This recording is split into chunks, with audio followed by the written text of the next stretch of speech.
আসসালামু আলাইকুম ভিউয়ার্স, আমি আজকে আপনাদের করে দেখাবো ডোনাট। ভাবছেন ডোনাট সে তো কিনতেই পাওয়া যায়, কিন্তু নিজে তৈরি করা ডোনাট এর মূল্যই আলাদা। তারপরে আপনার পরিবারের স্বাস্থ্য তো আপনার হাতে, তাই নিজে করাই বেটার না? আসুন আমি তৈরি করি ডোনাট।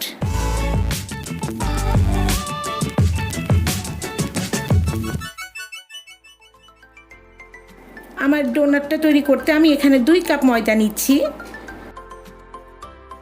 আর 2 কাপ ময়দার জন্য আমি এখানে হাফ কাপ দুধ নিয়েছি। হাফ কাপ দুধের মধ্যে আমি 1 টেবিল চামচ ইস্ট দিয়ে দেবো। দুধটা আমার উষ্ণ গরম, খুব বেশি গরম বা খুব বেশি ঠান্ডা হবে না, একটা আঙ্গুল চুবানো যায় এরকম গরম হলেই চলবে, এতে ভালো ইস্টটা অ্যাক্টিভ হয়। এবার আমি ময়দার সাথে চিনি মিলাই দেবো।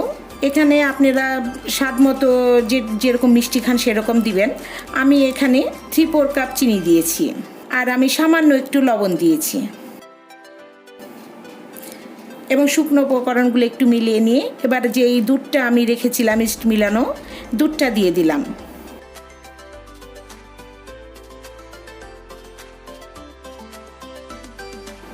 এবং খুব ভালো করে নেড়ে চেড়ে নিয়ে এখন আমি একটা ডিম দিয়ে দিব। আমি একটা ডিম ভেঙে রেখেছি, ডিমটাকে খুব ভালো করে ফেটে নিয়ে এখন আমি ডিমটার যোগ করে দেব। আমার এখানে একটা সফট ডো লাগবে, এবং আমার এই দুধটাই না, আমার যদি এখন ডো করতে আরেকটু দুধ লাগে আমি দুধ অ্যাড করব। আপনারা এইভাবে দুধ অ্যাড করে একটা সফট ডো করে নেবেন।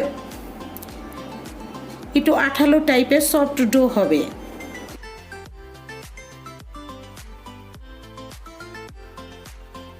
আমি এখানে 2-3 ফোঁটা ভ্যানিলা এসেন্স দিব, এটা ফ্লেভারের জন্য, কারণ ডোনাটে ভ্যানিলা ফ্লেভারটা খুব ভালো যায়, খুব ভালো লাগে।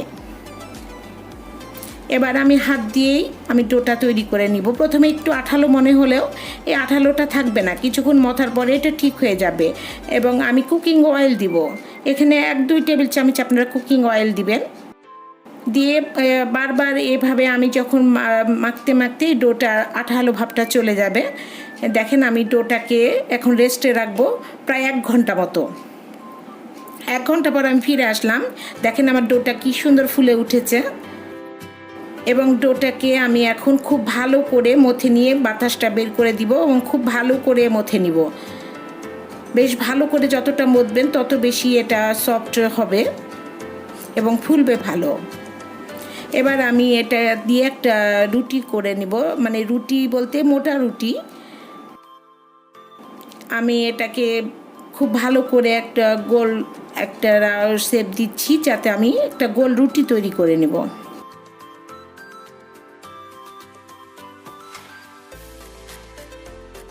এখানে খুব বেশি পাতলা করার দরকার নাই, আবার খুব বেশি মোটা করার দরকার নাই, কারণ এটা ফুলবে পরে। এই জন্য খুব বেশি মোটা বা পাতলা না, 1/2 ইঞ্চি মতো করে আমি একটা মোটা রুটি তৈরি করে নিব। এবং আমি এখানে ব্যবহার করেছি বয়মের মুখ, কিন্তু আপনারা এখন বাজারে অ্যাভেলেবেল ডোনাট কাটার পাওয়া যায়।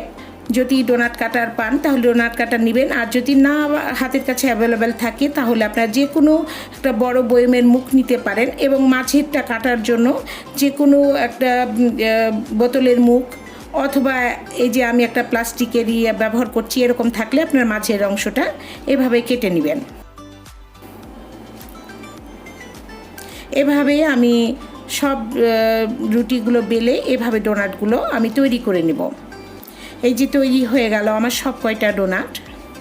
এবার আমি এই তৈরি ডোনাটগুলোকে কিছুক্ষণ রেস্টে রাখবো, আর 15 মিনিট তো আমি এভাবে একটা ঢাকনা দিয়ে, মানে যে কোনো একটু ভারী মোটা কাপড় বা যে কোনো কাপড় দিয়ে একটু ঢেকে 10-15 মিনিট একটু অপেক্ষায় রাখবেন, তাতে ডোনাটগুলো ভালোভাবে ফুলে উঠবে। এরপর আমি ভাজতে যাব। আমি একটা ফ্রাই প্যানে তেল দিয়ে দিলাম। আমি যেহেতু এটা ডিপ ফ্রাই করব, তো আমি একটু পর্যাপ্ত তেল দিয়ে দিলাম। এবং তেলটা খুব বেশি গরম হওয়ার দরকার নাই, কারণ যে কোনো স্টেজ জিনিস ভাজতে হলে খুব বেশি গরম করতে হয় না। এটা অল্প জালে প্রথমে ডোনাটগুলোকে আমি ছেড়ে দিলাম, এবং এপিট ওপিট করে আমি এখন ডোনাটগুলোকে গোল্ডেন ব্রাউন করে ভেজে নিব।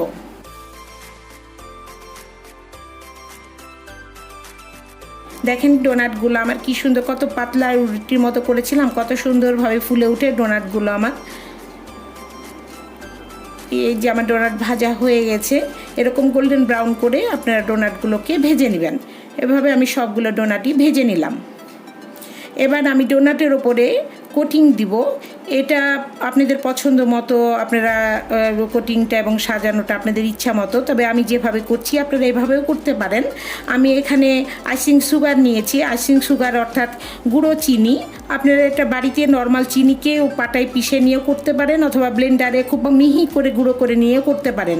এই পাউডার চিনির সাথে আমি আপনারা পরিমাণ মতো, যে পরিমাণ আপনারা পাউডার চিনি নেবেন, এবং দুধটা একটা লিকুইড দুধ, এটা নর্মাল টেম্পারেচারের লিকুইড দুধ আমি এখানে দিয়ে দিলাম। আর ভ্যানিলা এসেন্স দিলাম কয়েক ফোঁটা। এটা আমি প্রথমে সাদা কোটিং দেওয়ার জন্য আমি শুধুমাত্র দুধ আর চিনি ব্যবহার করলাম, অন্য কিছু দিইনি। এবং ডোনাটগুলো ঠান্ডা হওয়ার পরে কোটিংটা দিবেন, একবারে গরম অবস্থাতে দিবেন না। ডোনাটগুলো আমার ঠান্ডা হয়ে গেছে, এবং দেখেন আমি এভাবে প্রথমে সাদা কালার দেওয়ার জন্য আমি এই ডোনাটগুলোকে দিয়ে নিলাম। আর এরপরে আমি ওই একই লিকুইডের মধ্যেই আমি এখানে 1 টেবিল চামচ আমি দিয়ে দিলাম কোকো পাউডার, এবং কোকো পাউডার যেহেতু ডাস্ট, সেই জন্য আমি 1 চা চামচ দুধ দিয়ে দিলাম। এবার হয়ে গেল এটা। দেখেন চকলেট ডোনাট। এই ডোনাটটা বাচ্চারা খুব বেশি পছন্দ করে এবং খেতেও মজাদার। শুধু দেখার সৌন্দর্য না, এটা খেতেও স্বাদ আলাদা আলাদা হয় এবং খুবই চমৎকার হয়। এই যে হয়ে গেল আমার এটা চকলেট ডোনাট। এবার আমি আবার গুঁড়ো চিনি নিচ্ছি। আমি এই পাউডার চিনি নিলাম এবং আবার লিকুইড দুধ দিলাম। লিকুইড দুধটা অল্প অল্প করে মিলিয়ে আপনারা দেখে নেবেন ঘনত্বটা। বেশি ঘন হলেও এটা কোটিংটা ভালোভাবে লাগবে না, আবার পাতলা হলেও গড়িয়ে যাবে, লাগবে না। এই জন্য এটার মাপটা আপনারা বুঝে নেবেন। আপনারা কি পরিমাণ নিচ্ছেন তা তো আমি জানি না, এই জন্য আপনারা যে পরিমাণ নেবেন ঘনত্বটা ভালো করে দেখে নেবেন। আর এবার আমি এখানে ফুড কালার দিচ্ছি। আমি এখানে অরেঞ্জ ফুড কালার দিলাম, কারণ এটা অরেঞ্জ কালার করব, তাই আমার একটু মনে হলো পাতলা হয়েছে, সেজন্য আমি আবার একটু গুঁড়ো চিনি দিয়ে দিলাম। আপনারা এইভাবেই দিবেন। এবং আমি এটা অরেঞ্জ কালারের ডোনাট করছি। এভাবে আপনারা যে কয়টা কালার আপনাদের পছন্দ হয় সে কয়টা কালার ব্যবহার করে আপনারা এই ডোনাটগুলোকে সাজিয়ে নিতে পারেন।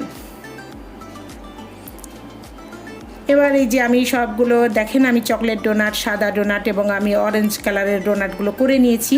এবার ওপরে ডেকোরেশনটা একটু আরও সুন্দর দেখানোর জন্য আমি এখানে দেখেন, যেহেতু চকলেট ডোনাটের ওপরে আমি সাদা তিল ছিটিয়ে দিলাম। আপনারা পছন্দ মতো কিছু দিয়ে সাজিয়ে নেবেন। এবং সাদা ডোনাটের উপরে আমি চকলেটের যেই ইয়েটা ছিল, লিকুইডটা, সেটা দিয়ে আমি ওপরে আবার এরকম করে টেনে টেনে করে দিলাম। কিছু সুইট বল দিয়ে দিলাম আর একটাই। এবং আবার যে আমি অরেঞ্জ কালারের যেটা ইয়েটা করেছিলাম সেটাও আমি আর একটাতে দিব। এভাবেই সবগুলো ডোনাট আমি সাজিয়ে নিব। অবশ্য সাজানোটা আপনাদের একান্তই নিজের ব্যাপার, আপনাদের যেভাবে পছন্দ সেভাবে আপনারা সাজিয়ে নেবেন। তবে স্বাদটা তো আর সাজানোর জন্য নির্ভর করবে না, দেখার সৌন্দর্য। তবে সৌন্দর্যের উপরেও অনেকটা স্বাদ নির্ভর করে, দেখলেই খাওয়ার রুচিটা বেড়ে যায়, বাচ্চারাও পছন্দ করে। আশা করছি আপনাদের আমার রেসিপিটা পছন্দ হয়েছে, আর পছন্দ হলেই আমার এই কষ্টের সার্থকতা। আমার রেসিপিটা আপনাদের যদি পছন্দ হয় তাহলে আমার চ্যানেলটাকে আপনারা সাবস্ক্রাইব করবেন, কমেন্ট করবেন, জানাবেন আমার রেসিপি কেমন লেগেছে। আবার কোনো নতুন রেসিপি নিয়ে আপনাদের কাছে সামনে আসব। আজ এ পর্যন্তই। আল্লাহ হাফেজ।